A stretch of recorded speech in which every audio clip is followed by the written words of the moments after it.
आज हम सीखने वाले हैं discord.py में बटन्स का पूरा कॉन्सेप्ट। तो टाइम नहीं ज़ाया करते, शुरू करते हैं। बटन्स डिस्कॉर्ड के इंटरैक्टिव कंपोनेंट्स में से सबसे ज़्यादा पावरफुल फीचर है, क्योंकि आप इनको मैसेजेस के नीचे लगाकर यूज़र से डायरेक्ट इंटरेक्शन करवा सकते हो। वो इंटरेक्शन क्या हो सकती है? जैसे कि यूज़र क्लिक कर सकता है एक बटन के ऊपर ताकि उसको कोई रोल असाइन हो जाए।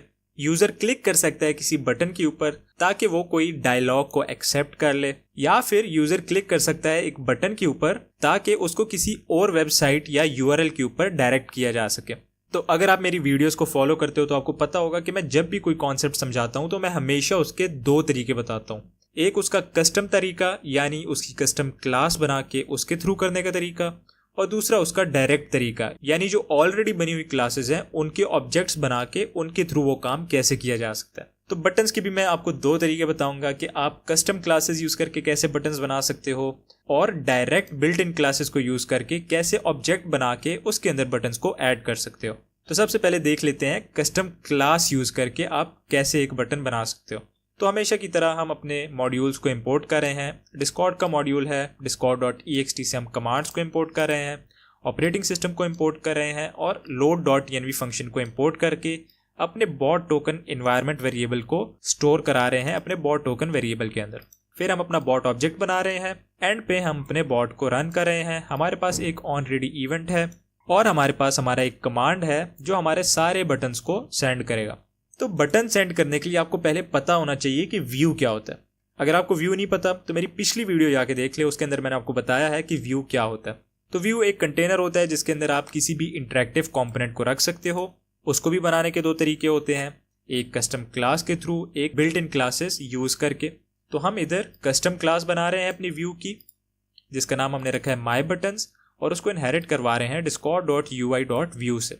फिर उसके बाद उसके कंस्ट्रक्टर को कॉल कर रहे हैं और उसके पेरेंट कंस्ट्रक्टर को कॉल करके उसको बता रहे हैं कि तुम्हारा टाइम आउट जो है वो नन होना चाहिए। इसका मतलब क्या हुआ कि तुमने एक्सपायर या इनएक्टिव नहीं होना। एक बार ये व्यू किसी मैसेज के साथ सेंड हो गया तो बेशक यूजर 10 घंटे भी आके उसके साथ इंटरेक्ट करे वो चलेगा, लेकिन अगर हमने इधर टाइम आउट इसका कुछ सेकंड्स रखा होता तो वो उतने सेकंड्स के बाद इनएक्टिव हो जाता, यानी यूजर अगर उतने टाइम के बाद आकर उसके साथ इंटरेक्ट करता तो वो ना चलता। फिर हमने डेकोरेटर्स का यूज किया है। हमारा discord.ui.button का डेकोरेटर है, हमने उसका यूज किया है। ये आपसे काफी सारे पैरामीटर्स लेता है, लेकिन आप इसको कम से कम दो दे सकते हो, एक लेबल और एक स्टाइल। लेबल में आप इसको बताते हो कि आपके बटन का टेक्स्ट क्या होना चाहिए, यानी जब आपका बटन सेंड हो तो उसके ऊपर क्या लिखा आना चाहिए। स्टाइल में आप इसको बताते हो कि इसका कलर या स्टाइल किस टाइप का होना चाहिए।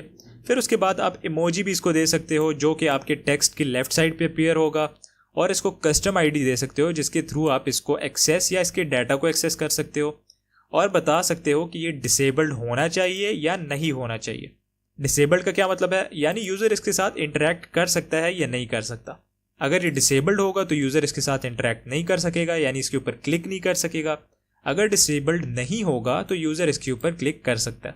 फिर उसके बाद हमने इसको अपना कॉल बैक फंक्शन दिया है जो कि आपसे दो पैरामीटर्स लेता है, एक इंटरेक्शन का और एक बटन का।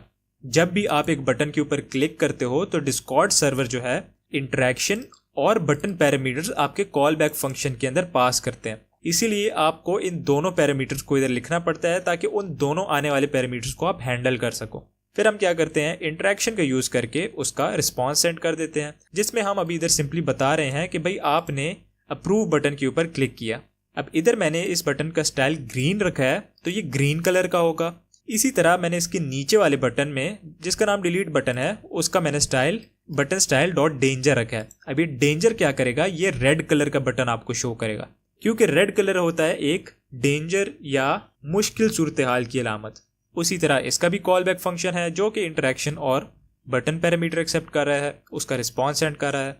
फिर उसके बाद हमने तीसरा बटन बनाया है जो कि है एक लिंक बटन। ये बटन आपसे एक लेबल ले रहा है, एक स्टाइल ले रहा है और फिर एक लिंक ले रहा है जिसकी तरफ ये पॉइंट करेगा, यानी जब भी इस पर कोई क्लिक करेगा तो वो बंदा इस लिंक पर रीडायरेक्ट हो जाएगा। ये लिंक आपका ब्राउजर में ओपन हो जाएगा। और लिंक बटन्स की खास बात क्या होती है कि इसका आपको कॉल बैक हैंडल करने की जरूरत नहीं, यानी आप इसका कॉल बैक फंक्शन तो बनाओगे लेकिन उसके अंदर सिंपल पास भी लिख सकते हो। बाकी बटन्स के साथ भी आप ऐसा कर सकते हो, लेकिन बाकी बटन्स का यूज केस ही यही है कि आपने उसको किसी ना किसी तरीके से यूज़ करके उसका रिस्पॉन्स सेंड करना होता है। लेकिन लिंक बटन्स का मकसद ही यही होता है कि वो आपके यूज़र को किसी लिंक की तरफ रीडायरेक्ट या डायरेक्ट कर सकें। फिर हमने अपना शो बटन्स का कमांड बनाया है जिसके अंदर हमने अपने व्यू का ऑब्जेक्ट बनाया है और अपने कॉन्टेक्स्ट के साथ उस व्यू को सेंड कर दिया। उसके बाद मैं अपने बॉट को रन करूंगा, लेकिन रन करने से पहले मैं एक एरर एक्सपेक्ट कर रहा हूं अपने इस तीसरे बटन के अंदर। तो जब मैं रन करूंगा तो आप देखोगे कि ये मुझे एक एरर दे देगा। अब एरर मेरे पास क्या आया कि टाइप एरर। आपका जो बटन फंक्शन है उसके पास एक अनएक्सपेक्टेड कीवर्ड आर्ग्यूमेंट आया जिसका नाम है URL। यानी हमारे तीसरे बटन के अंदर जहां हमने अपना URL पैरामीटर यूज किया है अपने बटन डेकोरेटर के अंदर, वहां पर हम URL पैरामीटर पास ही नहीं कर सकते। तो इधर आ जाती है हमारे पास डेकोरेटर बेस्ड बटन्स की एक लिमिटेशन कि उसके अंदर आप लिंक बटन्स नहीं बना सकते। तो हम क्या करेंगे, अपने इस बटन को हटा देंगे और बाकी बटन के साथ अपने बॉट को रन करेंगे। अब मैं डिस्कॉर्ड पे जाके अपना कमांड यूज कर लूंगा। तो आप देखोगे इसने मुझे 2 बटन्स शो कर दिए, अप्रूव और डिलीट।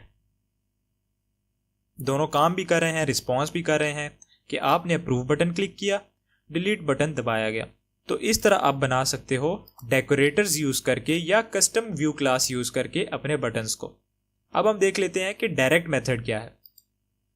डायरेक्ट मेथड में आप क्या करते हो कि कोई डेकोरेटर नहीं यूज करते, आप एसिंक्रोनस कॉल बैक फंक्शंस बनाते हो जो एक्सपेक्ट करता है एक इंटरेक्शन पैरामीटर। उससे पहले आप अपने व्यू का ऑब्जेक्ट बना लेते हो। कॉल बैक्स के बाद आप अपने बटन्स को ऑब्जेक्ट के थ्रू बनाते हो, यानी आप discord.ui.button क्लास का ऑब्जेक्ट बनाते हो जिसके अंदर आप इसको वही पैरामीटर्स देते हो जो आपने डेकोरेटर को दिए। लेकिन अगर आप थोड़ा सा गौर करो तो हमारा डेकोरेटर क्या है, discord.ui.button, लेकिन b स्मॉल है।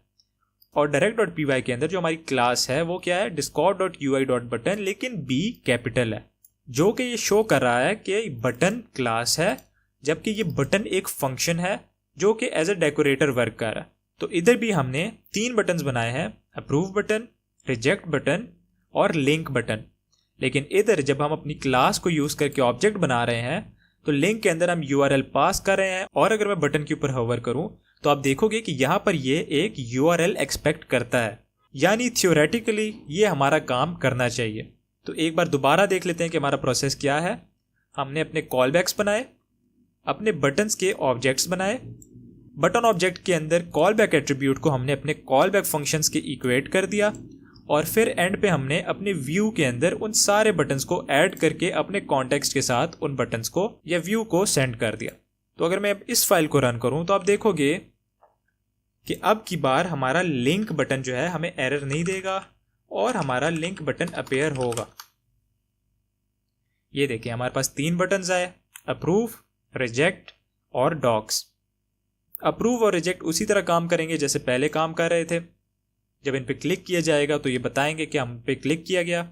लेकिन डॉक्स के ऊपर जब मैं क्लिक करूंगा तो ये मुझे एक URL की तरफ रीडायरेक्ट कर देगा। अब ये URL तो किसी काम का नहीं है, लेकिन ये मुझे रीडायरेक्ट तो कर रहा है ना। तो हमारा URL क्या है, /developers/docs/interactions।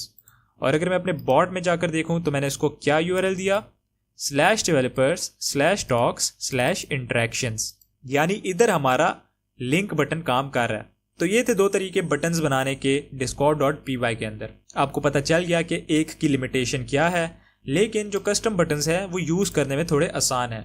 आपके बटन्स और उनके कॉल बैक्स एक ही जगह पर होते हैं, आपको बार बार किसी को बताना नहीं पड़ता कि तुम्हारा कॉल बैक ये है और तुम्हारा कॉल बैक ये है। इसीलिए जहाँ हो सके उधर कस्टम बटन्स यूज़ करें। लेकिन अगर आपको लिंक बटन्स यूज़ करने पड़े या कोई बहुत ही ज़्यादा स्पेसिफिक यूज़ केस आ जाता है तो आप डायरेक्ट बटन्स यूज़ कर लें। लेकिन दोनों में कोई इतना कोई ख़ास फ़र्क नहीं पड़ेगा। आपने अपनी फंक्शनैलिटी बनानी है, आप डायरेक्ट यूज़ करें, कस्टम यूज़ करें, उससे कोई फ़र्क नहीं पड़ेगा। तो इस वीडियो के लिए इतना ही था। मिलते हैं अगली वीडियो में, तब तक के लिए learn simple and right simple.